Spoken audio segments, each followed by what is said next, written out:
with God, but she be down with me. She'll be down with God, but she be down with me. She'll be down with God, but she be down with me. You niggas be trolling, licking on my lips, biting down, bitch, I'm rolling. Square ass body walked up like where my hoe went. In the street shit, keep it real without a trophy. Baby, what's the weather like? Wavy, get the better price. Ice on my left and right wrist, burning megabytes. Rolling up megahertz, feeling like gelling hurts. Nigga, what's your nigga, what's your network? Better find some better work. Better find some. Nigga, what's your net worth? Better find some better work. Look me in my eyes, Charlie. Look me in my eyes. Can you see my vision? Can you? Hey, she'll be down with God, but she be down with me. She'll be down with God, but she be down with me. She'll be down with God, but she be down with me. She'll be down with God, but she be down with me. Best gas on the north side, tell me what you need. Only sell cat if you sellin' it for me. Plants ain't ready, I'ma sell them in the spring. 36 bitches, gotta tell them when to leave. Ran up a check, gotta put this in the house. Talking too much, baby, put this in your mouth. Pancakes and eggs, I'm just cooking what I bought. Schedule kinda full, gotta book me when I'm out. Had to tell my dog that his name getting hot. Every kind of tool like a maintenance shop. Hook back some bread for the same little spot. 409 miss me so the game still rock. Shit, wait.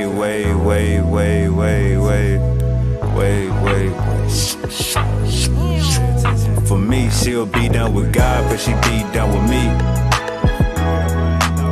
She'll be down with God, but she be down with me. She'll be down with God, but she be down with me. She'll be down with God, but she be down with me.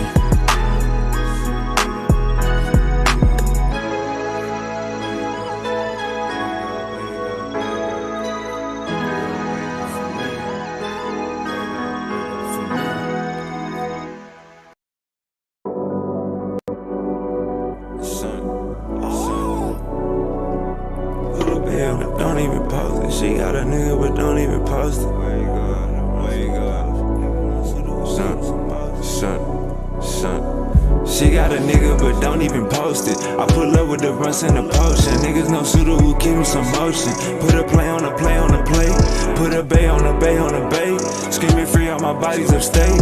Screaming free out my niggas downtown too. I be high as fuck making LeBron moves. She got a nigga, but don't even post it. I pull up with the runs and the potion. Niggas no shooter who keep me some motion. Put a play on a play on a play.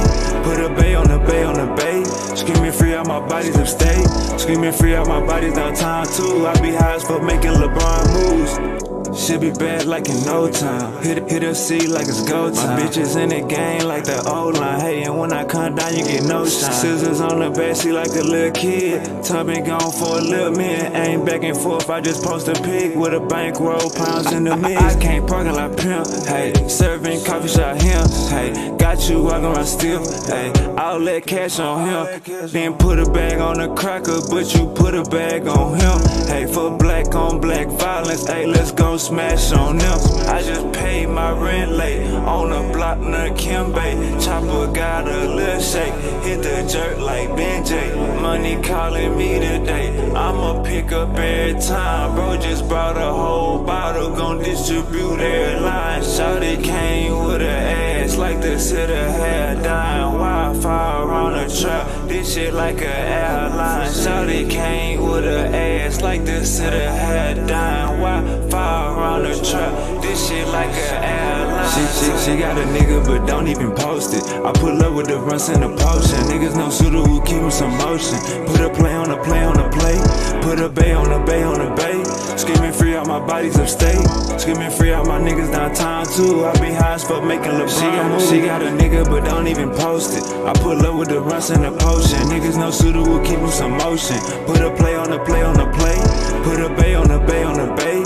Screaming free, all my bodies upstate. Screaming free, all my bodies downtown too. I be high as fuck making LeBron moves. Gotta get up and get up and get up and get it. You working that job, or you stuck in the trenches? Cash to be made, so who out here tripping? My cellular phone got a damn chip in it. Wake up, sign for 30 balls. Still in the trap with dirty clothes. You can be different, work my phones. You can be dead and work alone.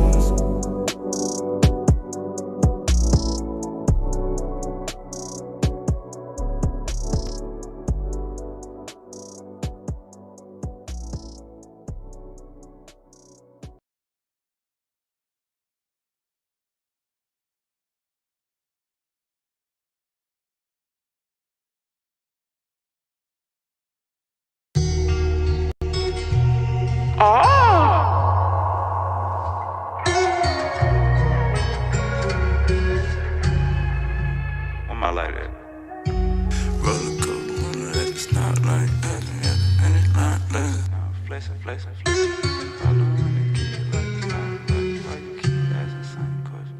Grizzly going crazy, nigga. Roller coaster motor at the stoplight, catch me at the finish line, flexing. Following the kid like a spotlight, why you keep asking same questions? Roller coaster motor at the stoplight, catch me at the finish line, flexing. Following the kid like a spotlight, why you keep asking same questions?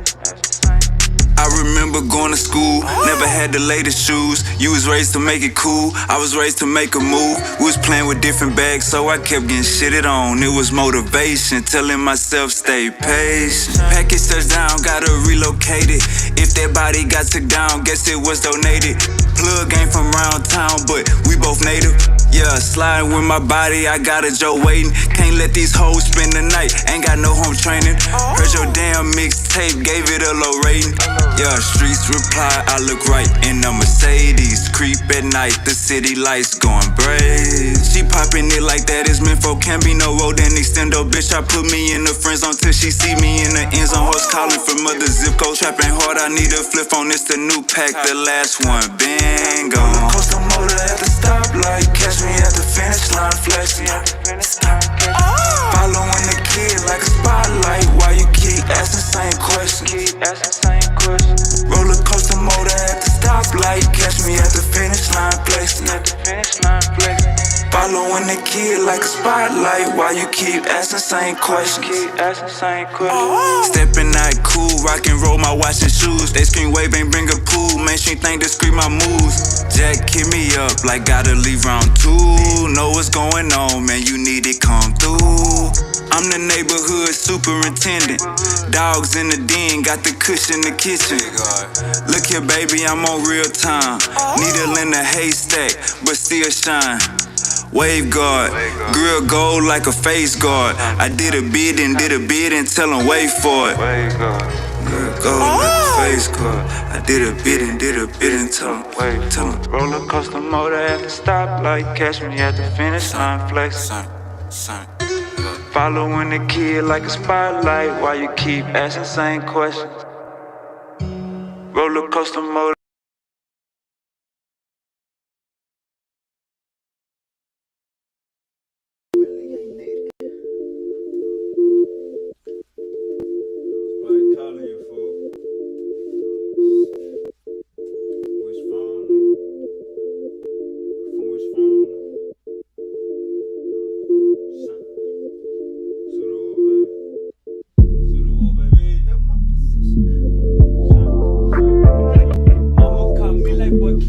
Go out the way just to help my position.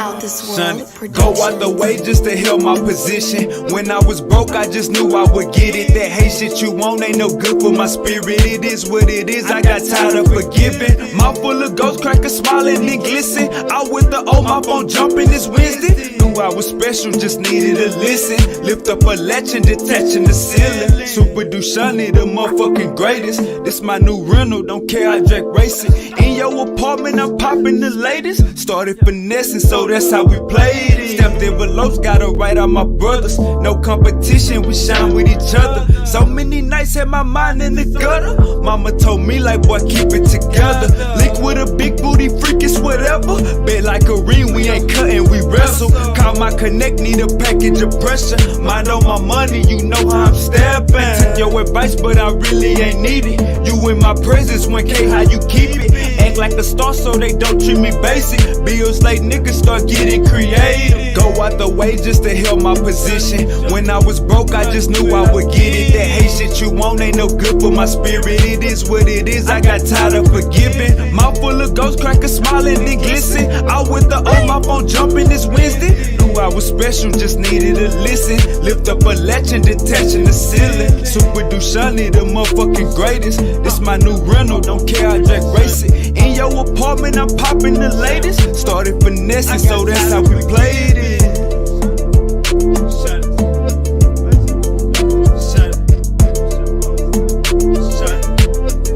I'm detaching the ceiling.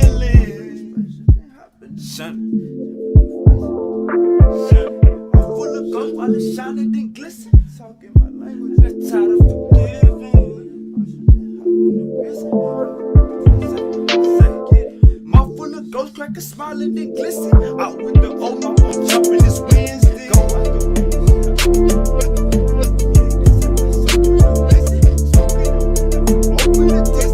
It's what it is, I got tired of forgiving.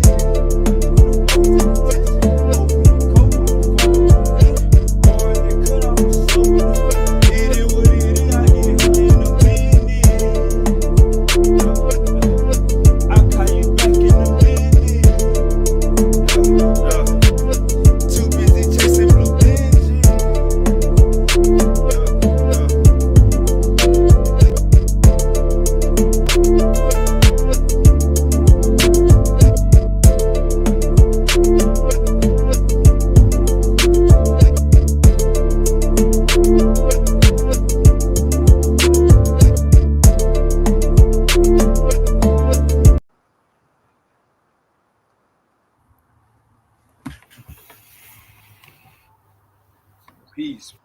Peace to the family. Uncle Sekou, how you doing?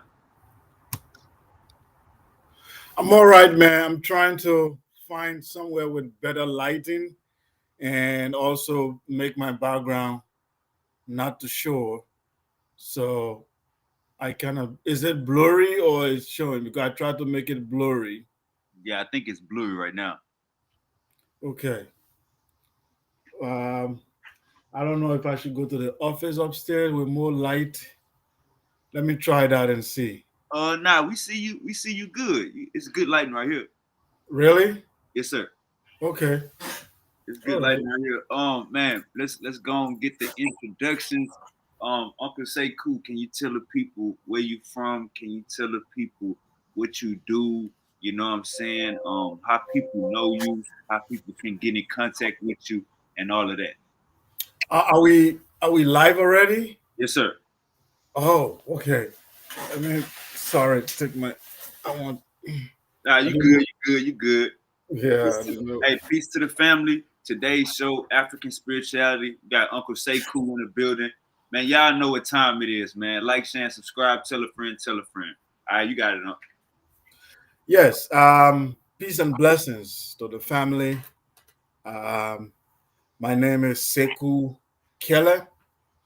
I'm a Liberian national. I'm from the Republic of Liberia. And then I'm a Pan-Africanist. I introduce myself very simply that I'm a Pan-Africanist. That's the first thing. That's my nationality, or that I believe in, is that I'm a Pan-Africanist. That's my philosophy. And I am a cultural activist. I advocate for the African cultural renaissance, which makes me what I call a Diopian. I believe in the philosophy of Cheikh Anta Diop, who preached the African Renaissance and the cultural unity of Africa, which I believe in very much. And as also, I consider myself an Afrocentric independent researcher, which some people are avoiding today because the word Afrocentric has been bastardized by the detractors, such as Mary Lefkowitz, who wrote Afrocentrism, and then not even defining what it means. So I stand on the shoulders of great scholars, Molefi Kete Asante, to say I'm an Afrocentric independent researcher. So that's who I am, very simply. In terms of work, I'm a social worker. I study social work at Conestoga College. I'm an addiction treatment worker right now, and also doing some of my program to become a counselor. So right now I work as an addiction treatment worker. So basically, that's who I am, based in Canada. All right, all right. I see. All right, we're gonna start off with my first question, and by the way, with your introduction, I be telling people, if you black, why wouldn't you want to be a blackologist or Afrocentric? You know what I'm saying? Like that's the only box we supposed to be trying to fit in. You know what I'm saying? So I appreciate you for letting it be known you are Afrocentrist. Um, like you said, a lot of the terms been bastardized. Like they like to say Diop pseudo. They like to say being an Afrocentric is the being on the opposite side of history. Man, I like how you standing 10 toes down on your walk, and that's what we do over here too. You know what I'm saying? We all about Pan Africanism, and we definitely all about Uncle Diop and standing on the shoulders of the ancestors. You know what I'm saying? All right, so Absolutely. everybody want to know. You know what I'm saying? It's like, and Uncle Sekou, I'm in Texas. I'm in Houston, Texas. You know what I'm saying? Bible Belt. You know what I'm saying? Going to school. I mean, going to church. Sometimes twice a week. You know what I'm saying? Every week we not missing no church service. So growing up, we was taught a lot of the stuff in Africa is witchcraft. We've been taught um a lot of stuff in Africa, oh, they sacrificing animals, they sacrificing people. African spirituality. Can you let us know what is African spirituality? Yes, very simple. I can break that down and give you the definition and then also some explanation. But before I do that, because it's a subject, African spirituality there's so much misconception about it out there. So that if you go into it directly, people come with their preconceived ideas. So they are likely to misunderstand what you are saying.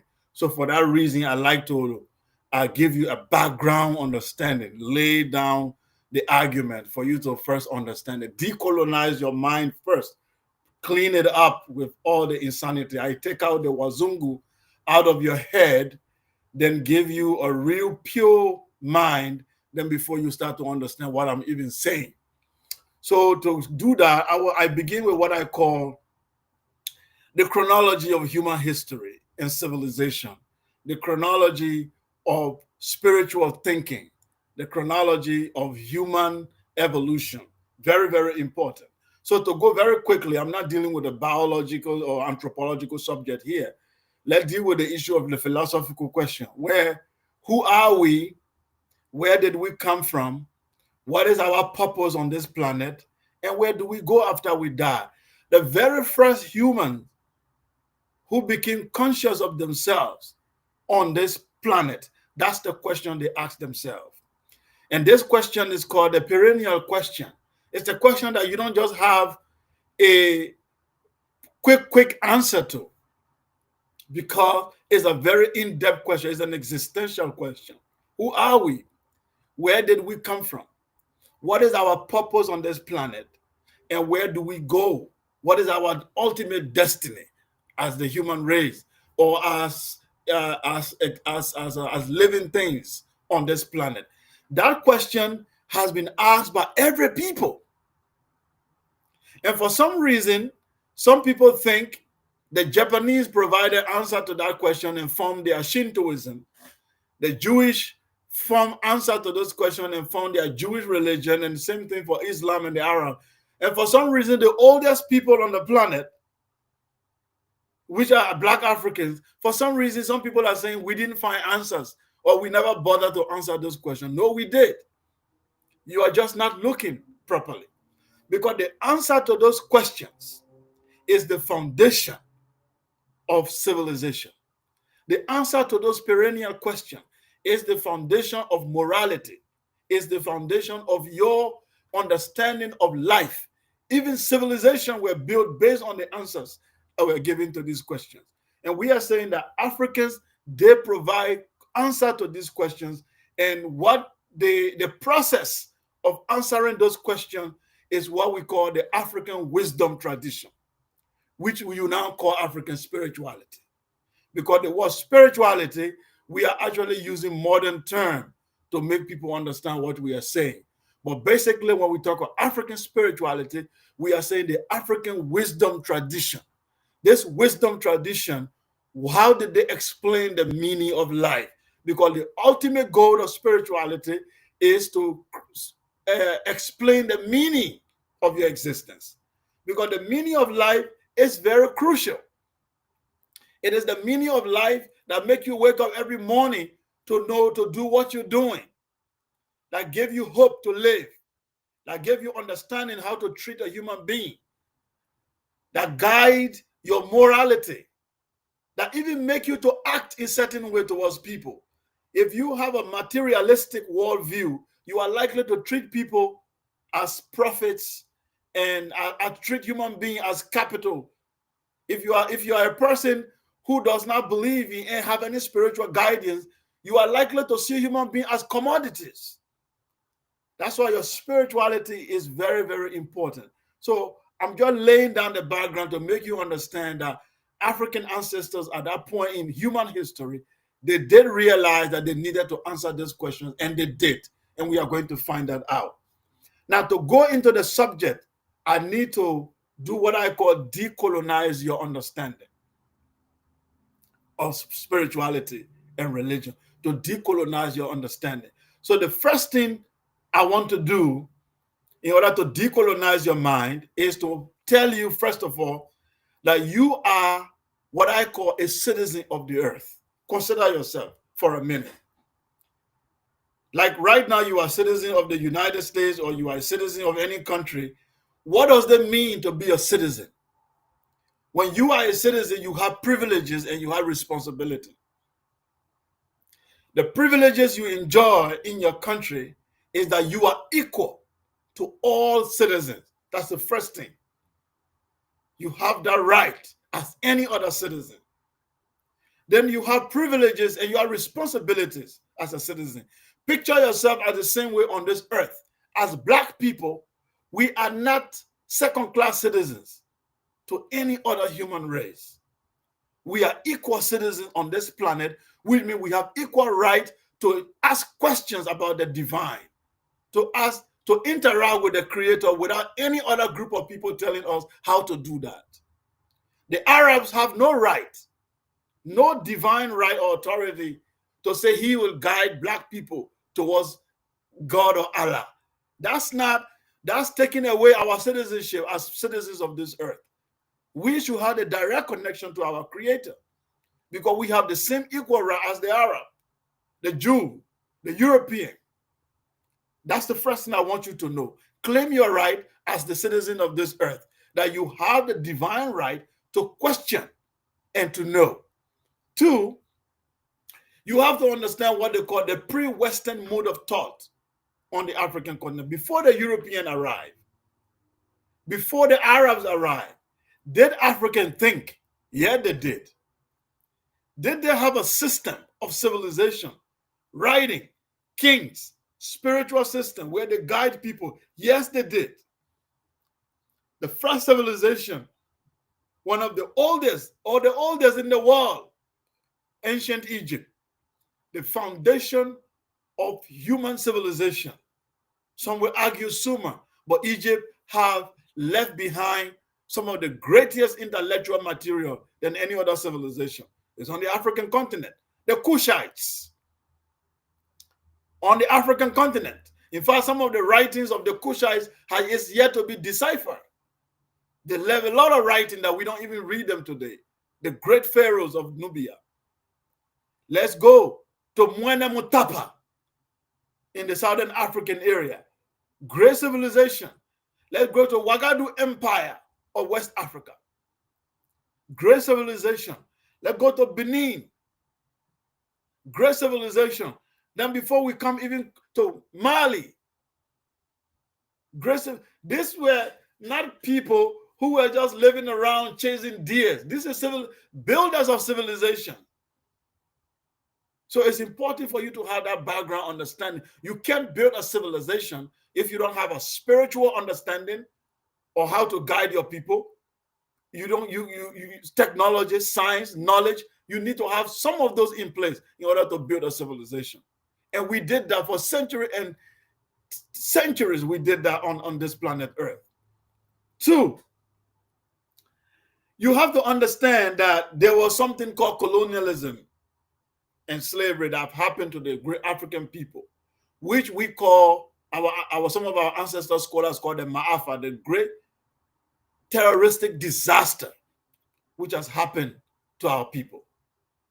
This disaster was the destruction of our knowledge, destruction of our heritage, destruction even of our humanity for 500 years. So during this process, a lot of disinformation were formed around our ancestral culture.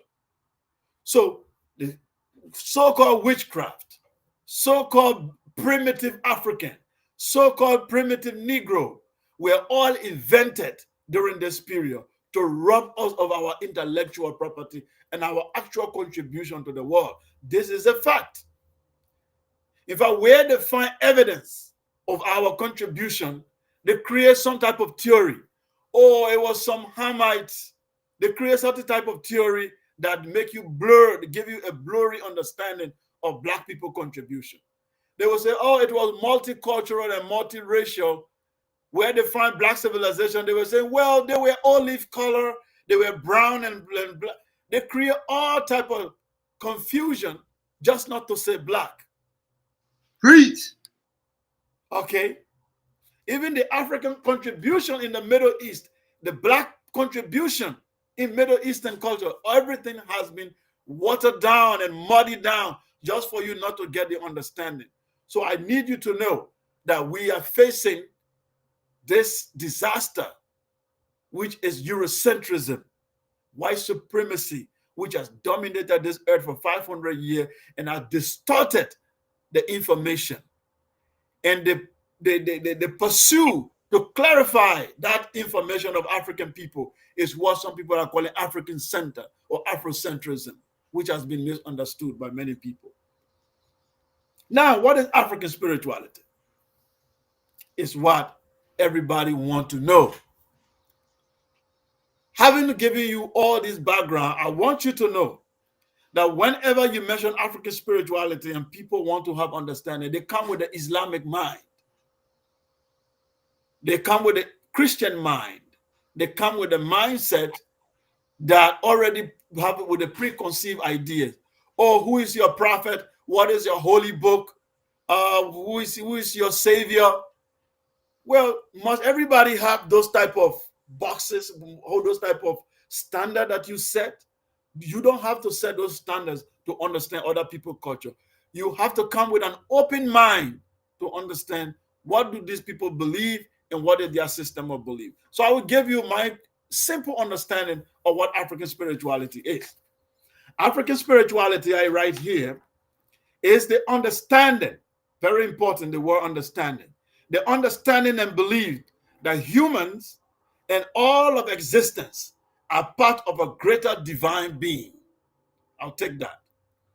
The understanding and belief that humans and all of existence are part of a greater divine being, which has neither beginning nor end, and the purpose of life is to live, maintain order, balance within the boundless ocean of existence. And the summary of this belief is called the unity of being. That's just, if you have just a simple phrase to define African spirituality, is the unity of being. What does that mean? The African, having observed the universe, when he came on this planet, he looked around and saw the animals. And what I told you in the beginning, he asked himself, who are we? Where did we come from? What is the purpose of life? From his observation for thousands of years on this planet, he come to the realization that the human being and all of nature is part of something greater, a greater being, which has neither beginning nor end. That is his first understanding of life. Then he come to the conclusion that this greater being did not just create human being, like other people will just say, God created the heaven and the earth. It's not as simple as that you can tell kids. For the African, God simply gave birth to creation. That's in that sense. You need to understand it in that sense, not literally. But he spiritually gave birth to the universe, because the difference between creating and giving birth, when you give birth to something, it has a certain part of you. When you give birth to your child takes certain part of you, even while he or she creates her own consciousness or understanding, but the child takes a lot part of you. So the child becomes an extension of you. We are an extension of the divine being. This is the profound knowledge of the African understanding. We are an extension of the divine itself. So we are not simply creation, we are an extension of the divine. This is the great knowledge and mystery that African revealed to the world and has been confusing to the religious people for centuries. But these religious, if we are an extension of the divine, what does that mean? It means, one, we have a divine responsibility to maintain order and balance within all of creation, because everything is everything. Nature is divine. We have to live in harmony or balance with nature, because we are nature and nature is us. Two, we must live in harmony and balance within ourselves, because we are trying to reconnect ourselves with our divine parent, which is the creator from which we emanate, in order to we recapture the nature of our first ancestor, which is the creator. We have to live in righteousness. This is the struggle for Ma'at, to live in divine order and balance, because that's what we came out of. Nature, the water, the mountain, the animals, they are not just creatures that we have dominion over. They are of us, and we are part of them. And we need to respect them. Even the animal that we eat, we treat them with dignity. That's why when the European came and you saw an African speaking to a tree, he said, oh, he's worshiping a tree. No, he's not. He believed that the tree is on another frequency, but it is part of nature, and it also exists. It lives like we live. It is just on another dimension, but it is a living thing. So when you want to cut down a tree, they will find out in some part of the native African villages, when a man wants to cut down a tree, he apologizes. And he said, look, my brothers, I'm going to cut you down, not because I'm doing it for sport, but because I want to do something here which is meaningful to my existence. So I apologize. So he will cut down those trees. And they will say, well, what is this? Why is it? This is spooky. Why is he talking to the tree? Well, because you think it is the only human being who has the ability to communicate. Trees communicate. Because you are limited yourself to the material existence, you think that all other things are just dumb on the planet. We are the only intelligent being, and we are the only one who have the right. No, all other living things, we all emanate from the divine being. That's why the African concept of the unity of being is the foundation of the Egyptian philosophy of Ma'at: truth, justice, order, balance, and reciprocity. And you find that across all the African continents. So your spiritual foundation is the unity of being. It's not confusing. Two, The spiritual beliefs. Let's deal with the spiritual beliefs in African spirituality. To proceed with Africa, to get an in-depth understanding of African philosophy and spiritual understanding, there are two things you need to know. One is empiricism and esotericism. Empiricism is to acquire knowledge by observation. This is where science emanates from. I observe the nature of this thing. I look at how it behaves. I can test it. I can feel it. I can smell it. I can measure it. Therefore, I have an empirical knowledge of this phenomenon in front of me. If I want to give a comprehensive understanding of this computer right in front of me, I can describe the shape of it, the color of it, how many keyboard on it. I'm having an empirical knowledge of this thing in front of me called computer. So the African spirituality agree that human can achieve knowledge through empiricism. Also, they added that we can also achieve knowledge through esotericism. Esotericism is now beyond the physical look. It's now an in-depth understanding of the nature of something through deep, refined attention and spiritual understanding, to know the purpose of something rather than the nature of it. So this esotericism is what leads to deep spiritual understanding. But the both of them go together. I will give you an example. If you live in a pre-colonial African village, or if you go to even modern African village where that has not been touched with Islam or Christianity, and you go and say, I'm sick, they don't just look in the sky and start calling some spooky spirit to come and heal you. When you go to an elder and say, I'm feeling sick, the first thing they do, they take you to a herbalist. A herbalist is a person who has a knowledge of herbs, study plants, and know what plants can heal you, what plant is dangerous, what plant can heal, what or become what type of medicine. This is the beginning of medical science. The person will proceed, first of all, to look for empirical knowledge. Look for an empirical knowledge to solve your problem. If the herbalists fail to solve your problem, and they understand that the disease is more confusing, then they proceed to advise you to see a diviner. Now you are moving into esotericism. So you can see how they employ the two different knowledges together.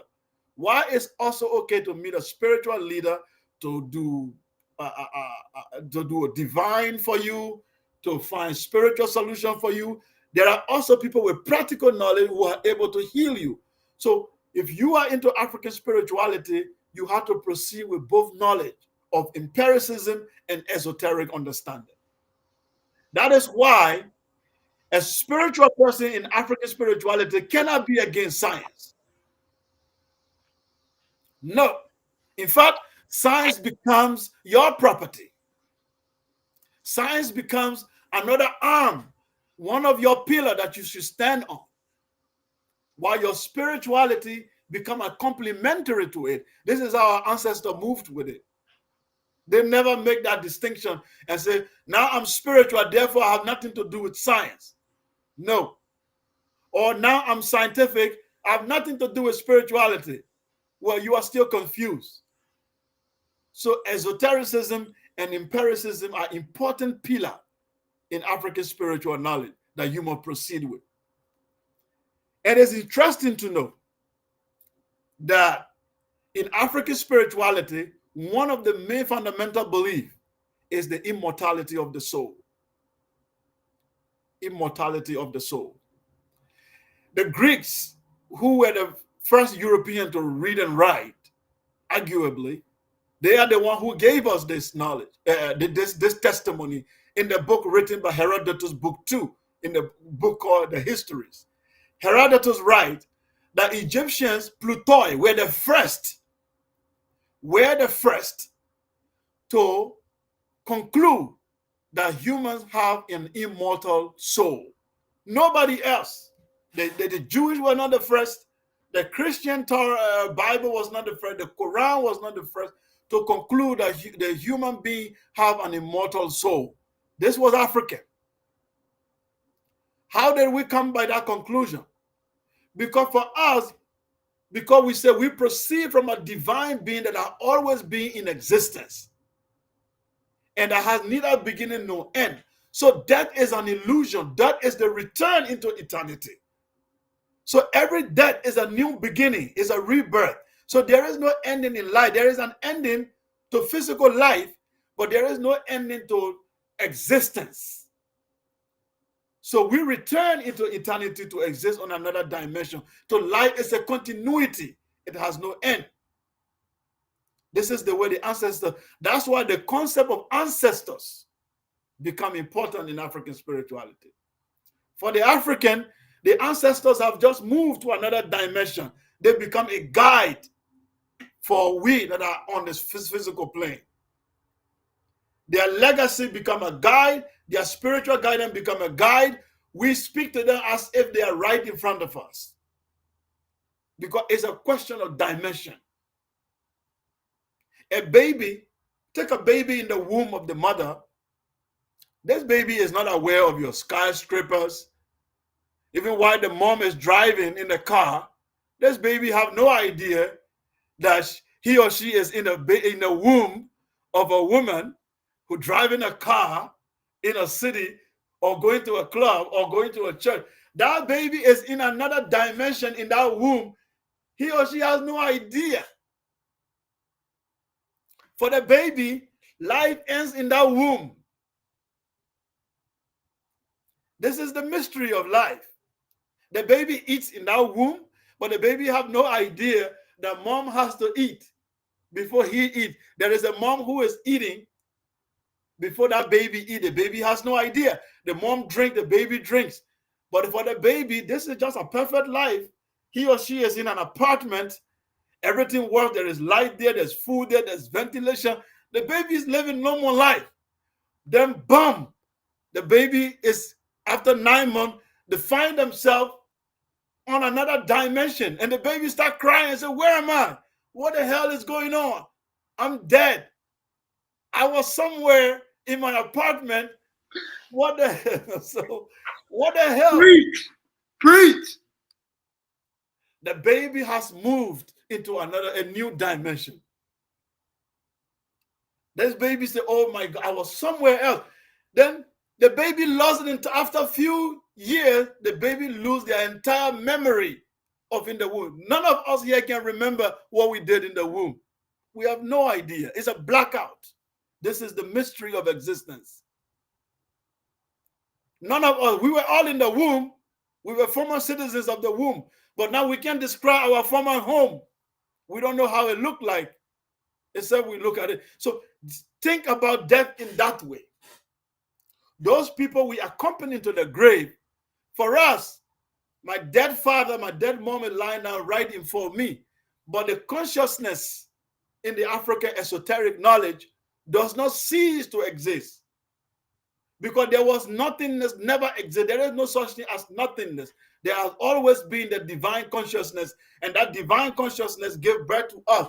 So when we leave this plane, we only return in another divine consciousness, and life continue. This is the African wisdom.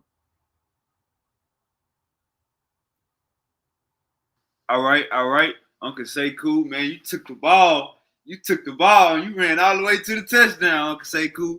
All right, so I'm gonna jump around a little bit. What is the African concept of God? Good. So, yeah, okay. So let's take the word God. Whenever you hear God, what comes to mind for us who have come from the religious background? Whether we describe it or not, we picture an anthropomorphic being, an old man, probably with a white beard, sitting on a high chair somewhere in the cloud, looking down. Probably he speaks Arabic or he speaks Hebrew. This man, he sends down messengers and angels to talk to us, and he's far away from us. He can't even talk to us. He has to send angels to warn us or to tell us something. This man, he's far away to talk to us in the Muslim religion. He has to send angel Jibril to come and tell Muhammad, hey, you got to tell these people this is what I'm thinking. And Muhammad got to tell her, hey, this is what that guy is thinking. And for the Christians, this God is so angry, he sent his son to come and die because we offended him so much, and he's not willing to forgive us. And his son said, look, I'll take the bullet for these people. He said, okay, I'm going to kill them anyway, but because you want to take the bullet, I will let you get killed before I forgive them. So we have a picture of this big brother in the cloud who is very dangerous and also all powerful. Now, the Africans have a very slight different understanding of what God is. For them, you have to go to the language of the African people to be able to understand what God is. Let's go to the Bambara people who are closer to my people, the Mandinga. The first description they have for the word God in Bambara is Masadambali and in Masalombali. I don't know if I think my phone is ringing. Give me a minute. All right. Hey, everybody, appreciate y'all for tapping in, man. Like, share, and subscribe. Hey, powerful viewers only, man. This is where we get it in there. PBO, this is where we get it in there. All right, Uncle Sekou. Yeah. So Masalombali and in Masadambali. What does that mean? It means the being which was never created, has neither beginning nor end, and that cannot be empirically known. Masalombali, Masadambali. Uncreated divine force that cannot be empirically known. That means you cannot put it in front of you here like a computer and say, this is what God is. It's just like our life, our breath. It's like saying I can take my breath or my existence and put it right in front of me and differentiate myself with it. No. God, according to one of the great scholars, Credo Mutua, when he went for his initiation in the spirituality of the Zulu people, he asked the same question. He asked the great initiates, what is God? And the initiates told him, when you were children, we told you that God is the creator of heaven and earth, the Almighty Father who lives in heaven. That we told you as a child. But as you have become a grown-up, we have to tell you that God is everything in everything. So he said, what? What does that mean? He said, well, God is everything in everything means God is existence itself from which all other things emanates. Nothing exists outside of God. Impossible. Everything that exists within what we call the creator, because God is existent itself. This is the way Africans see it. That's why Africans don't have anything called devil or what have you. For them, everything exists within what is called God. So God is just that eternity, that force which has put creation into motion and permeate everything that exists. You cannot empirically put it before you. It's beyond what people are just describing, a man in the sky and sitting on the throne. It's the mystery itself that gave birth to existence. That's one way you have to look at it. It is the womb within which we all exist. Okay?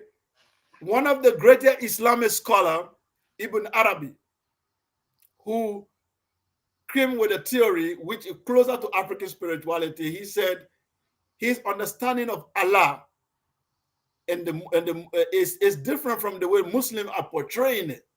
He was a great Sufi scholar. His name is Ibn Arabi. Ibn Arabi wrote a book, and the title of the book is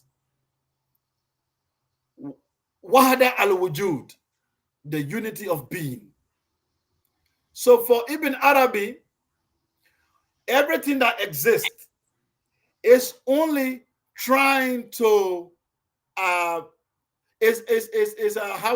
word I'm looking for? It's only trying to what word I'm looking for? A word here. So let me put it this way: only Allah exists, according to Ibn Arabi. The real existence, the thing that always exists and that always remain in existence, is Allah. We are only a manifestation. We are only manifesting the consciousness of that being. We think we have an independent existence. We think I am Sekou and you are brother, you are different from me, and the trees are different from the water. He said, yes, in a very superficial way, that is true. But at the end of the day, when you break all of these things down, it all returns into one being. And that one being, you will go back as far enough, is an invisible, all-powerful being, which you will call God. It is out of it that all other things emanates. Because what makes it difficult for people to see, they are looking for a God outside of them. They are looking for a God sitting on the throne, different from them, who is judging them. I will take the Egyptian Book of the Dead, for example. When you watch the judgment scene in the ancient Egyptian Book of the Dead, do you see Almighty God sitting on the throne, judging people in the Egyptian Book of the Dead? You don't see it. In fact, it says there, judge yourself. Judge yourself. And by the time you judge yourself and have become pure, ma'akeru, you have become pure of voice, you become a true of voice, you become a pure being, you become a divine being, which is Asa.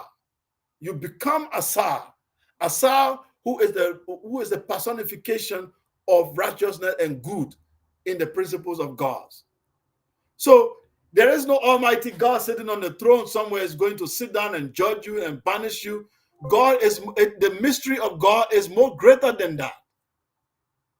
God is a force, a divine force, which permeates everything and make everything to be. This is how we need to see it. So God is everything in everything. It is a mystery for which African spirituality try to make us to understand that we should not look for God in the sky. We should not look for God in other planets. We should not look for God somewhere else. God is deeply buried within our very existence. It is the air we breathe. It is the consciousness. It is the being itself that makes us to exist. That's why we have a responsibility to live righteously, because that then brings us to our closer nature, the nature of God, for we really belong. All right. I like that. Uncle Sekou. I like that. What are the fundamental differences between African spirituality and religions like Christianity and Islam? Yeah, just a minute. Let me plug. My computer was going off here. Yeah. The fundamental difference is very, very easy. One, the first difference is intellectual dishonesty. Between the intellectual honesty in African spirituality and the intellectual dishonesty. The intellectual dishonesty in religion. What am I talking about? Religion believe that their teaching came to them through revelation. Muhammad said he went into the mountain and an angel told him, Ikra bismi rabbika allazi khalaqna al-insana min alaq, ikra wa rabbuka li-akram allazi allama bil-kalam allama al-insana ma alam ya'lam. Arabic. The angel told him, Muhammad, read in the name of your God who created man from the clotted blood. He created man what he knew not, and go on and on. So Muhammad comes back and tells the people, I received, quote unquote, a revelation. And from there, every time he kept telling his people that he's communicating with Angel Gabriel. Nobody saw it. Nobody witnessed it. Nobody have a third-party witness to it. You got to just believe him that he talked to Gabriel.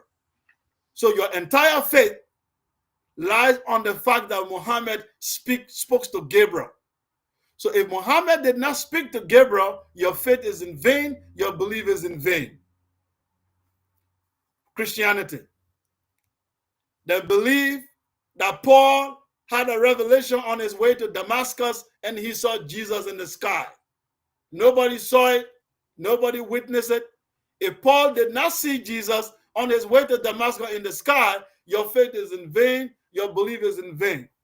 John, who wrote the book of Revelation, he was on an island and he ate a good dinner and he went to bed and he had dreams. And in those dreams, he saw Jesus coming back to judge the world. And he wrote the entire book of Revelation based on a dream. And that dream, he said, is a revelation. And now Christian entire faith is based on the dream of John.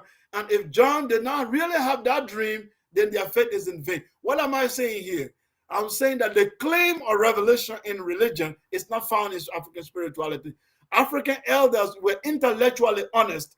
They said, our spiritual belief is based on refined attention, understanding of nature and observation, deep understanding of nature. We are not claiming that a God spoke from the sky. You will not find it anywhere. Never in any African spiritual teacher who will tell you an alien, the sky opened and an alien spoke to him and a void in the sky. Even the Egyptian, with all their so-called spookism people want to accuse them of, they never say a voice came out of the cloud and talked to them. There is nothing more spooky than that of Moses and the burning bush, and a man spoke to him from the sky. Come on. The intellectual dishonesty is not found in African spirituality. You can say, I have a dream. You can say, I have what they call spiritual experience, subjective spiritual experience. It happens. You can say, I have but you cannot say, I have a revelation. The creator of the heaven and earth communicated with me. That's even to reduce the creator into a man. Because if the creator will sit down and give you a book and you have to write the book, so the creator of this universe, his entire book is fit in the 66 books of the Bible. The creator of is found in 114 surah of the Quran, a little book. The entire Quran, you can put it in the head of a 6 years old. That is the work of the creation of the universe. And I said, okay, that's just a little, let me give you a little, I will just kind of digress a little bit. I told somebody, I said, okay, Allah revealed the Quran. He said, yeah, the creator of the universe. He said, yes. I said, okay, gave me one revelation from the Quran which had transformed human civilization in terms of scientific knowledge, medical knowledge, or any knowledge that have come out of this book to save humanity. That was never known, a knowledge that was never known before this book was written. One knowledge that was never known to humanity before this book was written, and that has saved the human race. Nothing. You want to talk about one God? People knew that before the Bible and the Quran. You want to talk about savior? People had saviors in all cultures before. What are you going to talk about? So there is nothing new that this religion brought. So God's word cannot be written in those tiny, tiny books. So the intellectual dishonesty in religion is not found in African spirituality too. Dogmatism. A dogma is a belief that is written in stone. You can't change it. Whether it's a lie, whether it's disproven, it's not disproven, you just got to believe it blindly and don't question it. The Christian and Muslim believe that humans came from Adam and Eve in a garden somewhere, and that we're speaking to snakes. Okay, if we looked at that in modern understanding, there is no way a snake spoke to a human being in that sense. And they will tell you, well, we can't prove it, but we believe it. Just a minute, I have to pick the phone here. Hey, I appreciate everybody for tuning in. Like, share, and subscribe to the show. We got Uncle Sekou in the building, man. If you like what Uncle Sekou is spitting, man, I need them red, black, and greens in the chat. If you like what Uncle Sekou is spitting, I need them red, black, and greens in the chat. You know what I'm saying? We're going over spirituality. Before Uncle Sekou leave, I'm gonna try to tap into Pan-Africanism and get a little bit of that hammered down. I see Pan-Africanism about to be a topic for the community. So I'm definitely gonna ask him at least one question about that. And my boy, y'all want to ask Uncle Sekou about Akabuland. So we gonna ask Uncle Sekou about Akabuland too. That's gonna be the last two questions. Yes. All right, Uncle Sekou, you got the flow. Yeah, so dogmatism is very, very dangerous because it then says that even if we are contrary evidence, we got to just stick with the dogma. So it is the dogmatism in religion that are led to so many catastrophe and destruction on the planet. They do not want to adapt. And this is even against existence, because as far as our existence is concerned, we are on a scale of evolution. The divine being is renewing existence all the time. We learn new things all the time. But the dogma says the Quran is written in stone, the Bible is written in stone, nothing is changing. And this is why you don't have in African spirituality. In African spirituality, I told you at the beginning, empiricism and esoteric knowledge. So if science come today and make a new discovery, and we find it to be empirically true, an African spiritual believer does not have to contest with what is empirically true.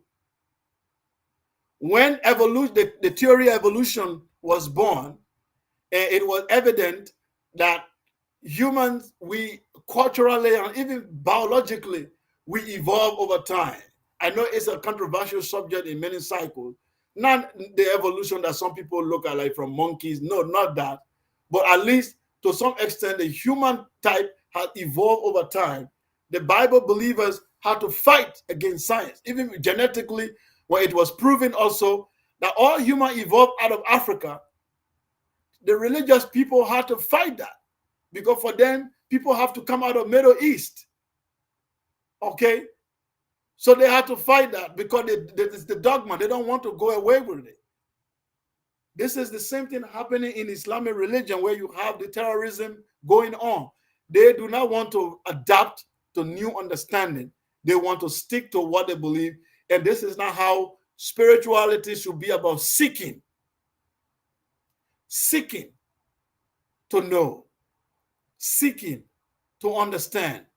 Because the divine wisdom is so big, it's so immense, even the physical universe. Do you know how big the universe is? Do you know how many planets alone in our galaxies? Then consider others. And consider some we will never know. That's the physical plane. Who knows whether there are other universes, in fact? Because some scientists are even postulating now that there is no one universe, but how there are multi-universe. So for you to picture that, our tiny mind, for you to then say, well, if I stick to a belief, that's it. You are going to put a human race into a very, very difficult situation because you do not want to evolve. So spirituality must be a continuous seeking of knowledge and understanding, not dogma. That's where it's different. Then proselytism, the third difference between religion and spirituality. Religions want to convert people.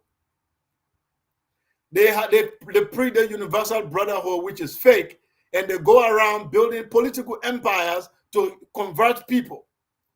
It's actually cultural imperialism. They want people to speak the language of their God. They want people to behave like them, take away other people's culture and religion. African spirituality is not looking for converts. We are not looking for Chinese to practice African spirituality. We are not looking for Arabs to practice African spirituality. It is our perception of reality and our cultural view.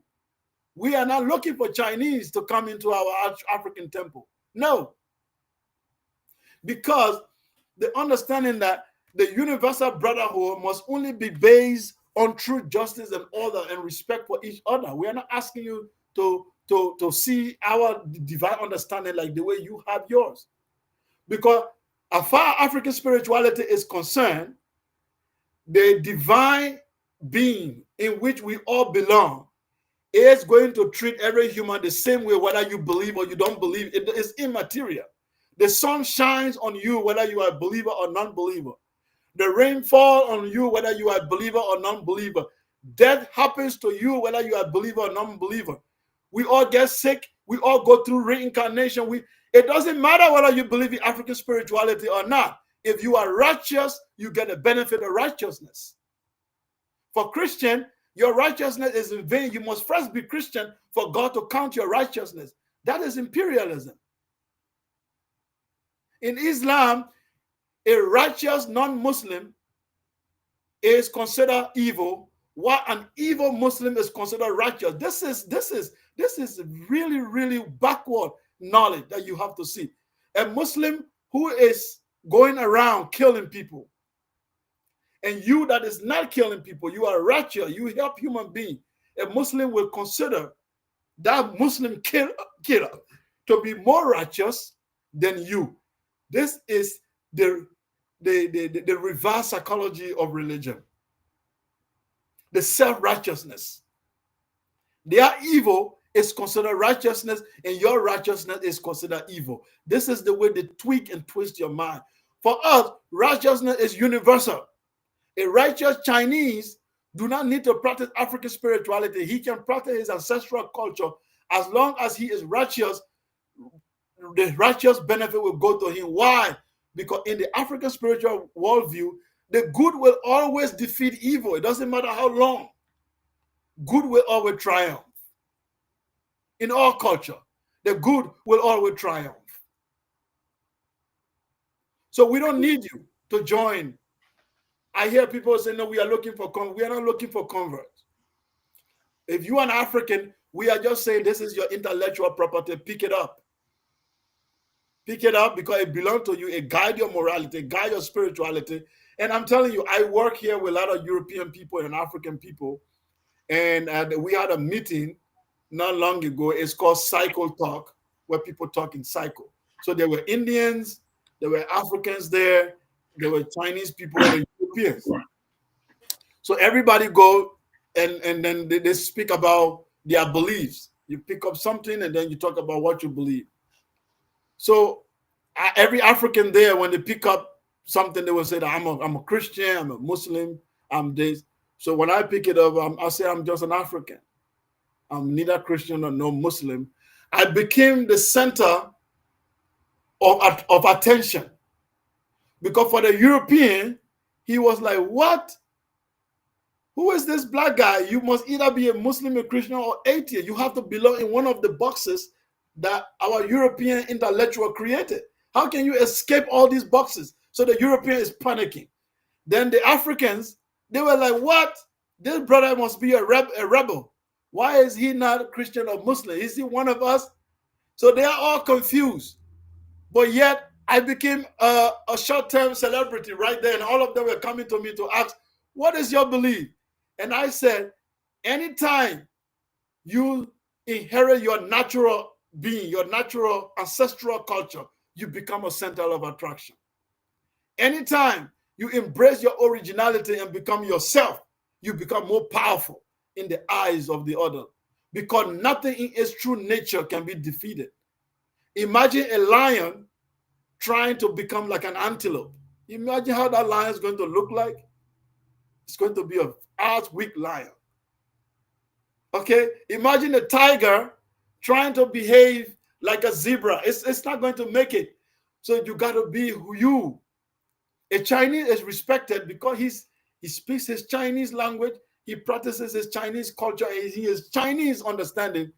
That makes him powerful. I become more powerful. The Arabs have nothing on me. The Chinese got nothing on me. The European got nothing on me because I stand, when I speak from my African cultural universe. The only thing I have in common with them is to share empirical knowledge based on science and technology. We all can share and learn from each other. But when they come to my cultural identity, I tell them this is where the border is, because I am an African. And I have to, my values, my beliefs, and the way I act must be based on those cultural values. That is my touch. That's my DNA in this universe. I don't have to exchange it for yours. I have no brotherhood. I can't be I'm not going to no atheist meeting with Europeans sitting down. We are discussing atheism. I have no ancestral atheist. I'm not this. What am I discussing with a European atheist? What am I discussing with a Christian, with a European Christian? Or no. And we are not saying African spirituality is a dogma. That's the good chance you have. You can question it, you can debate it, you can be skeptic in it. It's all fine. It's all fine. You can be skeptical in some of its beliefs. You can jump into some of it. You can question some. You can increase your wisdom. This is what it is. It is not a dogma to say, hey, if you don't believe in reincarnation, don't come to African spirituality. You are a renegade. That's not how it works. Everyone have a deeper spiritual understanding than the other. But we all operate on the same paradigm, the paradigm of the unity of being, that we are all part of something greater. Call it God, call it divine force, because the name is just a name. Okay, call it Allah. What is the meaning of Allah? Allah just means an object of worship, that which is worship. That's what it is. God in German, it just means a deity. Doesn't have any other meaning. So what we are calling God does not have a name. You can just call it the first principle. You can call it the first force that come into being. You can call it the eternal energy that keep creation into being. There is no name for that thing that remain in eternity and that keep us together. The idea of giving it name is just for us to capture it, but there is no name. That's why the Bambara people say, Master Lombali, Master Dambali. That force that we cannot know, and that force we did not create, but out of which we all come into existence. So to make your answer, to make it very summarize, the difference between religion and African spirituality is revelation, intellectual dishonesty, which we don't have. 2, proselytism, preaching religion and trying to convert people and waging holy war. We are not, African spirituality is not into that. And dogmatism, the dogma of saying that nothing changed. Our faith is written in stone. Even when we have a deep insight or understanding, we don't change. So you know how religion change? They only change when they break away from their religion. So for Christians to reform their religion, they have to break away from Catholicism to form Protestants. For Protestants to reform, they have to break away to Pentecostal. They got to break away in order to reform their religion, because dogma doesn't allow reform. In Islam, when you try to reform, they kill you. So we are not doing that. Uncle Sekou. Uncle Sekou. We are learning every day. Uncle Sekou, yes. And that's the motto over here for Powerful Bills Only. We learn every day. And let me just say this.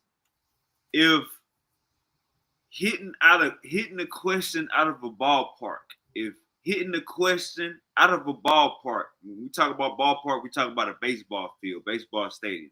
If hitting the question out of a ballpark was a thing, that's what Uncle Sekou just did when I just asked him that last question. Y'all might need to go back 5 minutes and take notes of everything he just said, because he didn't leave no stone unturned for that last question right there. All right, how are we looking on the time? Because I know I got 2 questions I want to ask at the end of this topic. So how are we looking on the time? Yes, I can still do 15 minutes. 15 minutes. Okay. I'm gonna ask 2 more questions. I know the people want to know about witchcraft, human sacrifice, satanic rituals, and African spirituality. Can you speak on that? Yes. So Let's go with the term witchcraft. So witchcraft is a European terminology. Okay, we have to understand, because this is one of the difficulty we have in trying to explain African culture using colonial languages and colonial terminology, which sometimes the meaning of things are get lost. Witchcraft is a European terminology referring to people who use the malevolent, they conjure evil forces, and they do evil using spiritual powers, and they can manipulate, perform magic, and do all sort of things. Now, there is a word for it in many African languages, like the Bambara. They use the word subaga. Subaga, that means those who misuse knowledge at night. Misuse knowledge at night. What does this mean? You have to understand that the pre-colonial African knowledge, it was a philosophy where all knowledge was into one. Medical knowledge, philosophical knowledge, spiritual knowledge, all knowledge were into one. So people go to get initiated in African wisdom centers. These wisdom centers, they call them secret society. If you heard the word quote unquote secret society, that is an anomaly. The real name is wisdom centers. These wisdom centers is where you go to get trained about some of the esoteric knowledge of African spirituality. In Mali, you have the Como and the other spirit wisdom center. In Liberia, you have the Poro and the Sunday Society. And you go to Gabon, you have the Bouygues Society. So when you get initiated, they teach you empirical knowledge of things they know. Then they teach you esoteric knowledge. Now, there are people, after initiation, they come out with this profound knowledge. They decide to commercialize this to do evil for personal gain. It's just like picture a medical doctor who goes to school, acquire a PhD or a degree in medical science, and comes out and decided to be an underground doctor doing abortion and evil things that are contrary to the medical professional ethics. Picture a scientist whose the purpose of science was to help human evolve, like Einstein, a great scientist who done some wonderful things. E equal mc squared, wonderful formula that make us to transform every matter into energy. Great job he done. But guess what he did? He went use his knowledge to get uranium out of Congo and construct a nuclear bomb, which killed millions of people in Japan. So in modern time, he will be called a witchcraft because he has used his craft to kill humanity instead of saving them. So there is nothing strange about it. The people you call it witchcraft in the medieval and ancient time were people who just had knowledge of ancient knowledge of how to do things, but they use them in an evil way, diabolically. They can poison you. They know how to use certain herbs to poison people. They know how to do certain things to get people to get certain type of disease. So they were not some type of supernatural people. They were people who just had knowledge, and they were misusing the knowledge to harm people. In every society, you may have such people. If you fight with someone and you say you are a witch, all you are saying is that this person is using their talent, their skills to do evil. So African spirituality never in any of the school of initiation, because when you want to judge a people, judge them by the best of what they've produced, not necessarily by you just taking where the bad part or the few who have gone astray and use it to judge the entire people. So let's take all the wisdom centers of Africa. Have anybody gone to be initiated into African wisdom center where this knowledge is coming from, and they've ever been told to practice witchcraft? The answer is no. How do we know? We've had Europeans who have gone to be initiated in African Wisdom Center. One of them is Marcel Griot, who wrote about the Dogon people. He was initiated, and all he was taught, it was about the stars. how the stars work, how the different constellation of the stars of the Dogon, nothing on killing people. Uh, Amadou Hampate Ba. I'm giving you names of people that you can Google right now. Amadou Hampate Ba. He was a great Islamic Sufi scholar, but he said he wants to know what African his ancestors really believe, different from Islam. So he's going to get initiated. When he got initiated in Mali and he came back, he's like, damn, we left a lot of knowledge behind. He said, even though he will remain a Muslim, but he will never be like a Muslim like before. He will have to blend it with African indigenous wisdom because there's so much to learn. There are so many, even Christian scholars, early Christian evangelists who went and got initiated in African wisdom centers. When they came back, their understanding was never the same. So the idea that African spirituality was a witchcraft is of pure colonial propaganda. Let's talk of human sacrifice. There is nowhere African built a lot of empires. And all of those empires, I request for any archaeological evidence where the state and the dominant culture is practicing human sacrifice as a way of appeasing the god of that land. You will find, let's take Nigeria. There is a story which is contested that there was a tribe in the Calabar region, a particular tribe who were involved in human sacrifice. Now, when they take that story of that particular tribe, which is just one out of millions, they now say the entire continent was involved in human sacrifice. It is like saying, because there is a shooting in America, like every American citizen or the American government or the American culture, it condones killing of people. It's a very propagandistic way of looking at things. It's to say that because there is a shooting on the street somewhere in America, we should now say that in the entire American belief that if you see a person on the road, you must shoot them. No, you can say within the American culture, there is a gun culture. There are people who go around shooting. There are people who are doing this. There is what the state supports, there's what the state does not support. You have to make that distinction. There are secret cults in Africa. There are people who just form their own brotherhood. Okay? Just like you can have Freemasonry. A Freemason in African society, it was like any other society. You have people who can find a brotherhood. They have a political agenda. They have their own cliques. They form their groups and they do evil. But that's not the general cultural belief of the people. It's just like today, every society, there are secret brotherhood and clubs. The Freemasonry today, there are many Europeans who reject it. There are many Westerners who don't want to belong in the Illuminati. There is not everybody who lives in America is a member of the Illuminati. It's just a group. So in African, there were secrets, there were societies that were exclusively for certain groups who were just doing evil. They were not representation of the entire culture of the people.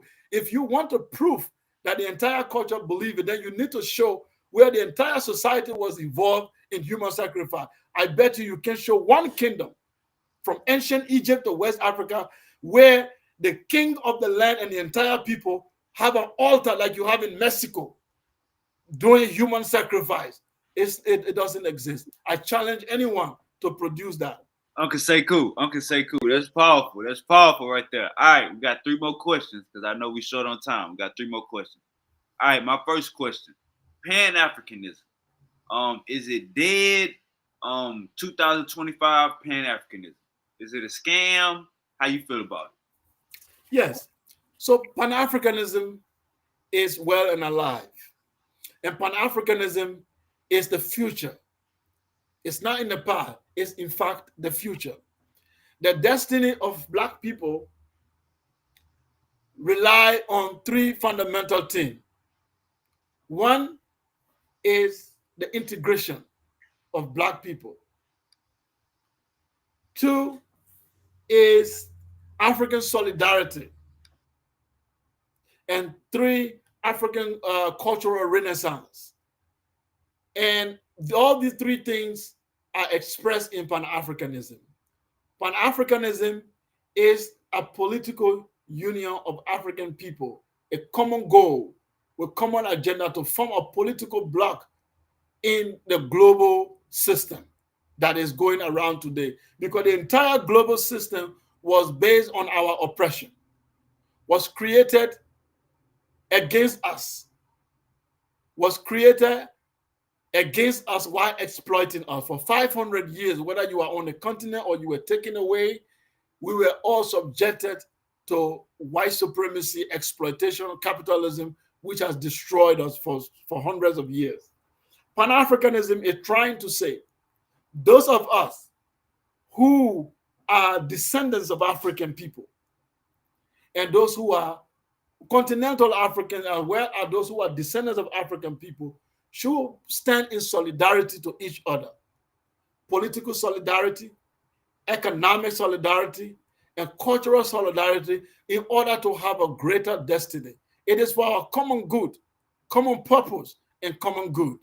It's very important because you see, the unfortunate criticism of we Black people that we must accept is that we are easily tribal.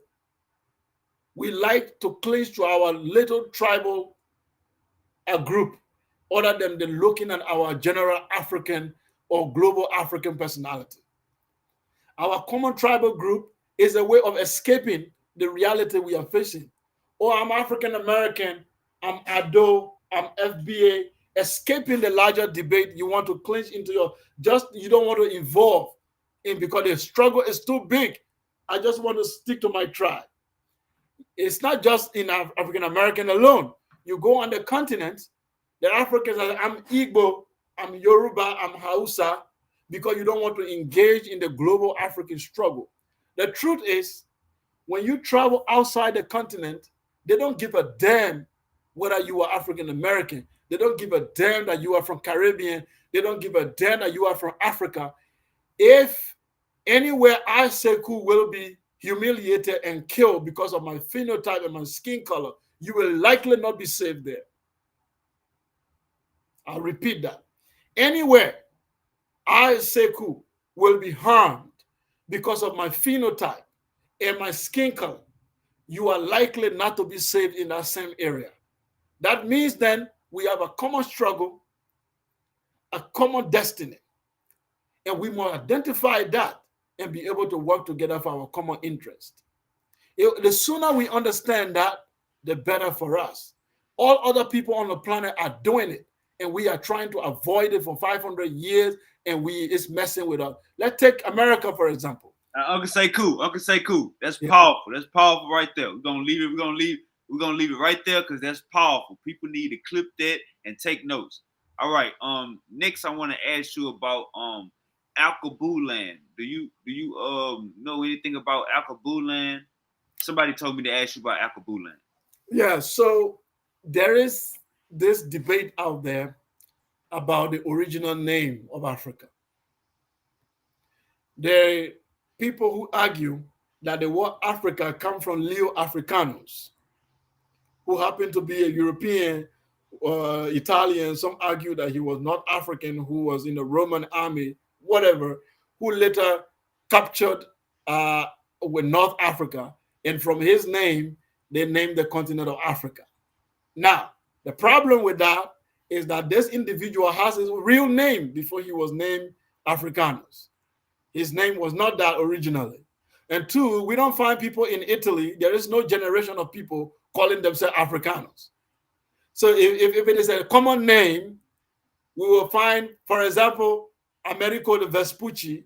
If you go to Italy, you have many people having named Amerigo. You will find that name still going on. But you don't find anybody called Africanus after this guy. So it's likely that the player had the name before he picked it up. Like he captured the play and they give the player's name to him. That's one theory. People argue that there was a tribe in North Africa called the Afar people. And out of those people, you got the word Africa or Africa. There are many arguments, but to be truth, there is no primary document very old enough to prove that Africa has been the name of that continent. There is no old document to suggest beyond the Roman period. Now you go to the word Alkebulan. Some people argue that it's the oldest name of the continent. But here is the problem with it. It is not an African word. Right, Arabic. It's Arabic. Any word you have al is Arabic. It means there. Al-Kabulan, there, Al-Kabulan. So that al right there is adding Arabic prefix to it. So this is Arabic. And Arabs are not indigenous to the continent of Africa. In fact, when the ancient Egyptians and the Nubian were building their civilization, the language of Arabic was not even in existence. I like that, Uncle Sekou. We're gonna stop right there. We're getting clips. We all headshots right now. All right. So somebody told me to ask you about what does he think about voodoo? Yes. So quick thing about voodoo. I have 5 more minutes. Voodoo is not a religion. Voodoo is a brotherhood, is an order. So if you go to, if it's not generally an African spirit, it's a brotherhood that people get initiated in, and they have a certain. Let us say, let's take Freemasonry. It's a simple way you understand. In Western society, if you take, are you going to call Freemasonry a European culture? You would just say it's a brotherhood that has some Christianity in it. It got some Judaism in it. It got some of the ancient Greek philosophy and Egyptian stuff all mixed into it. Voodoo is like that. In the ancient Benin Empire, there were these elders who formed this group for the sake of maintaining sacred knowledge and doing certain things. So they form a group. That's what voodoo is. You have to be initiated into it to even understand their practice. Okay? During the Atlantic slavery, some people who were initiated into that group were taken into slavery. And they were taken to Haiti and other places. Those ones, because the texts were not written. So the little thing they had remaining in their mind, they brought it back together and formed the Haitian voodoo. And the Haitian themselves did not even call it Haitian voodoo.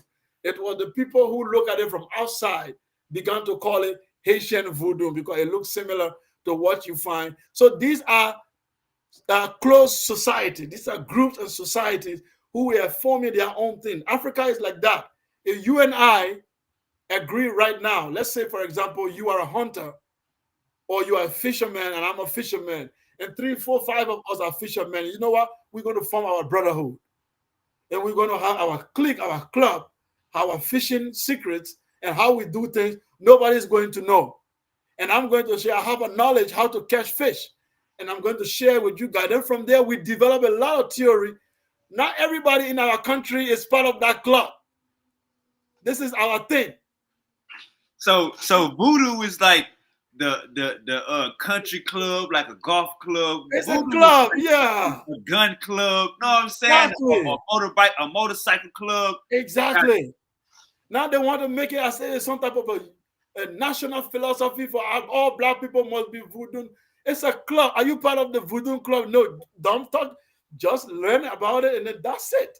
It's not everybody have to be part of a voodoo club. It's a society that you can be part of and not be part of.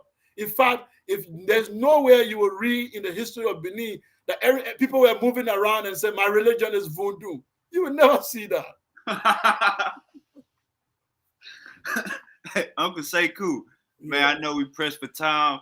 Man, go and get back to work, man. I love this interview. I think my people learned a lot. I think we learned a lot. You totally brought you took the spookism and all the dogma and the bullshit opinions definitely offer spirituality tonight.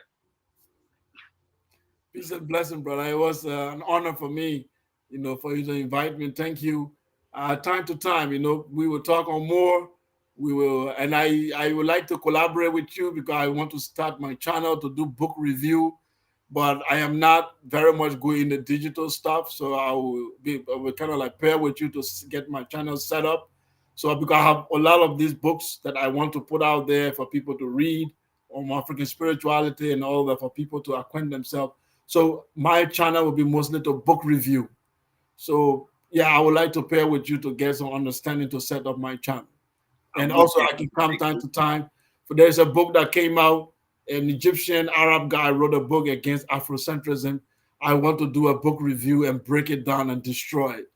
That's Oh what I'm yeah, going to do. most definitely. Any questions you got? Any whether you need questions about what software to use or anything, man, just hit me. You know it's good. Okay. Peace and blessing, brother. Peace and blessings, Uncle Sekou. You take it easy.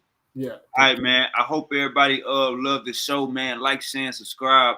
Man, Uncle Sekou dropping them knowledge, man. Dropping them gems. You know what I'm saying? You can't get this nowhere else. You know what I'm saying? Uncle Sekou live in the flesh gave us an hour and 35 minutes of his time.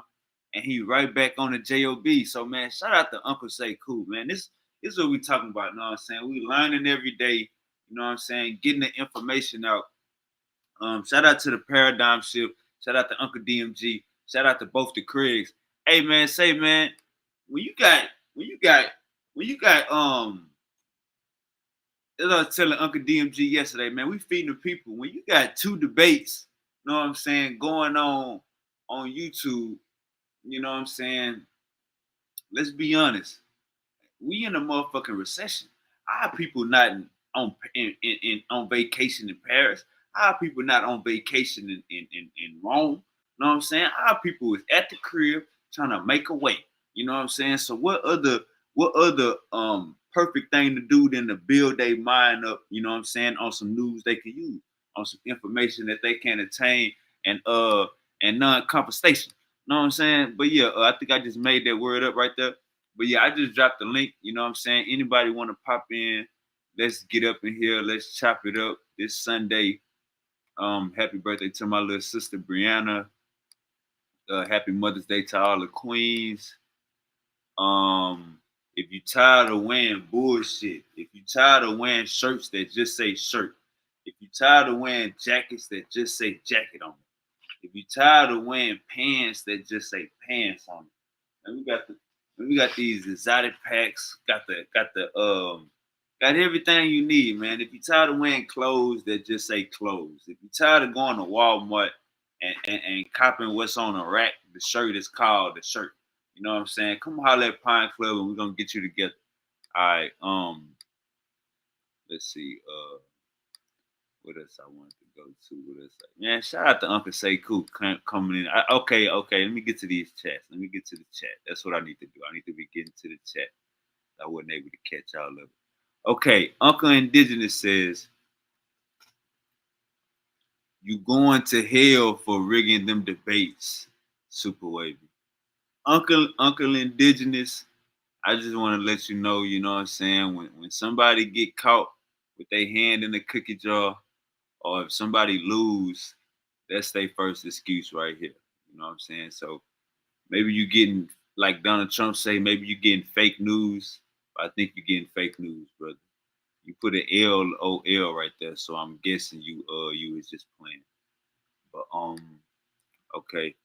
Indigenous Black Man Science says we all come from two African ancestors. Okay. I seen Martin in the chat. Martin was talking crazy. Martin say order and balance sound like Masonic teachings. He said Mayat. That's Egyptian's mystery school stuff. Yeah, Martin. So yeah, hey Martin.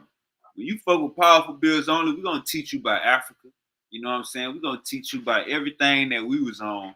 You know what I'm saying? Just to, just so the what currency say had to get that out the way so the playing field even. Currency say had to get that out the way so the playing field even. You know what I'm saying? So yeah, Uncle Sekou was definitely going over Egyptian mystery stuff. We got Uncle DMG in the building. Say Super Wavy is a superstar jumbo to Saber Sekou. All right, now I gotta look up what jumbo means. Shout out Uncle DMG. Now I gotta look up what jumbo means.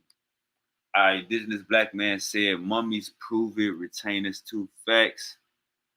Martin came. Hey Martin, by the way, for that debate yesterday, man, there was a lot of racist motherfuckers in the chat, man. I ain't gonna cap. I'm I'm listening to the debate. I'm watching the debate last night, and I'm like, man, these goddamn Native Americans, I mean, these Mexican Hebrews, racist than a motherfucker. I'm looking at the comments from the debate last night. Silent K, what's goody? Peace, fam. What's up? How you doing, bro? What's up with it? Up, you all right?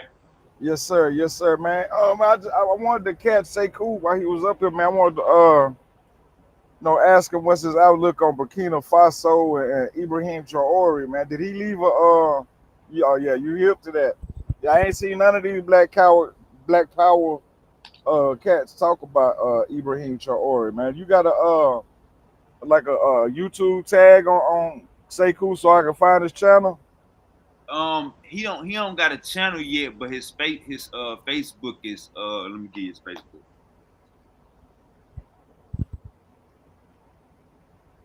I think he just said he was trying to start a YouTube channel.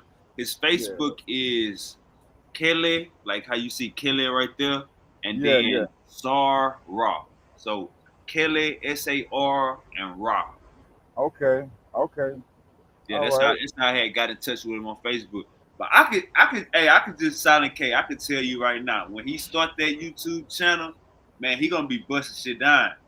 Yeah, man. A lot of these cats, man, they support them at first, but they wanted to separate sub-Saharan African from African, and then they don't want to call Africans black, and they just kind of pushed the man out the conscious community. But I know he got a lot to say about, well, the revolution is going on in Africa right now, and I ain't heard none of these Black Power cats talk about it. So, yeah, I'm gonna touch down and tune in with him, man.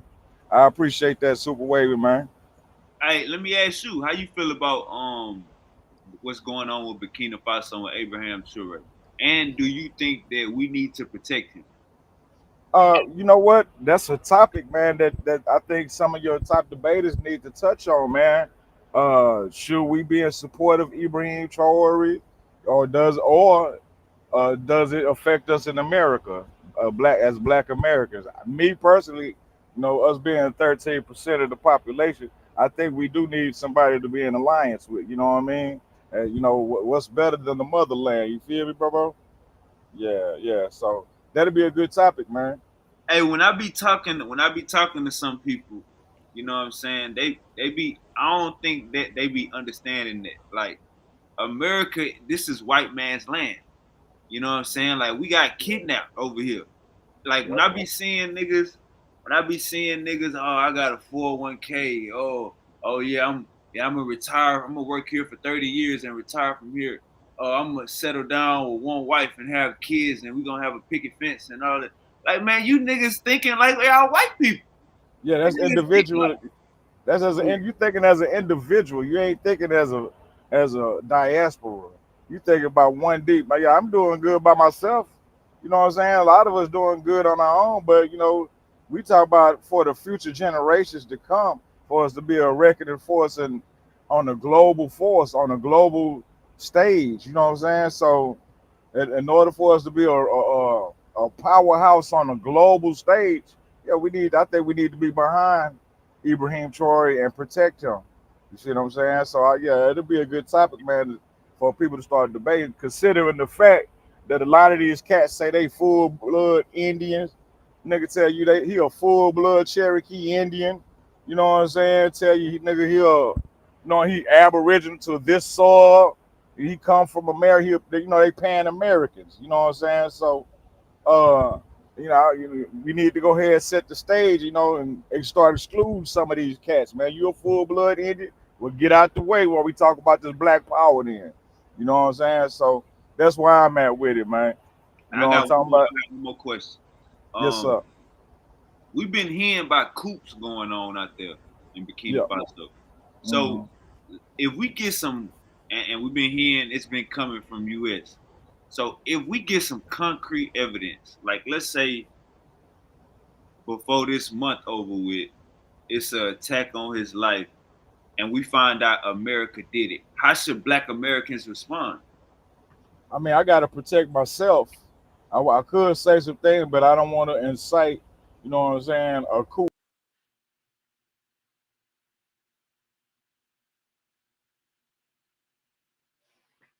All right, look like Uncle Solid K. Look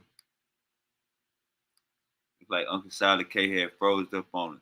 But yeah, man, that's Uncle Solid K. You there? All right, look like Uncle Solid K froze up on it. That's the big thing. Like, it's touchy when you watching Burkina Faso news and African news because they saying that America got something to do with trying to get them out of here. You know what I'm saying? So if we get concrete evidence of that, you know what I'm saying? If we get that we already seen what they was doing at the Pentagon, how that black man was talking about them, acting like a house nigga. If we get concrete evidence that they trying to paint Abraham Toure as a bad person, if we get concrete evidence that they doing propaganda to take him out, how us as black Americans supposed to respond to that? I think it was Guinea, or something like that. They banned all foreign minors. So our people is they kicking the French out. They kicking all of these niggas out and doing business with the Chinese and the Russians. And the Russians dropping off dropping off that artillery in Africa. You know what I'm saying? So hey man, get involved, uh tap into African news, you know what I'm saying? That's definitely it's going up right now. Let me just say that it's going up right now. You know what I'm saying? It ain't nothing to play with. You know what I'm saying? It's definitely going up right now over there. Um us as black Americans, know what I'm saying? We just gotta stay aware, goddamn, stay conscious of what the hell going on. You know what I'm saying? I think what Uncle Solid K was about to say is he got some stuff he want to say, but he don't want to get a coup ran on him. I think that's what he was about to say. But hey, man, y'all know how we do it. You know what I'm saying? We here for a good time, not a long time. Um, in a real way. You know what I'm saying? We about to get up out of here. Peace to everybody that tuned in. Like, share, and subscribe to the show, man. And I think Uncle Silent K just said, I think he was alluding to Sekou being blackballed from the conscious community. Hey man, long as we running these channels, long as we feeding the streets, we gonna bring you all the legends. Long as we feeding the streets, we gonna bring you all the legends. You know what I'm saying? So just stay in tune. Anybody y'all want us to get in touch with, anybody y'all want us to interview, put that in the comments, drop that in the comments, let us know, you know what I'm saying? And I read every single comment. You know what I'm saying? So I appreciate everybody for tuning in. Even if you only watch this motherfucker for 1 minute, I appreciate you for tuning in. We're going to keep bringing that information. You know what I'm saying? We're going to bang on pseudos a little bit. Niggas going to have fights up in here. You know what I'm saying? But at the end of the goddamn day, we're going to come together. At the end of the goddamn day, we're going to come together. So just like that, keep on enjoying your weekend with your family. We're going to have a great week. I appreciate everybody. We out here.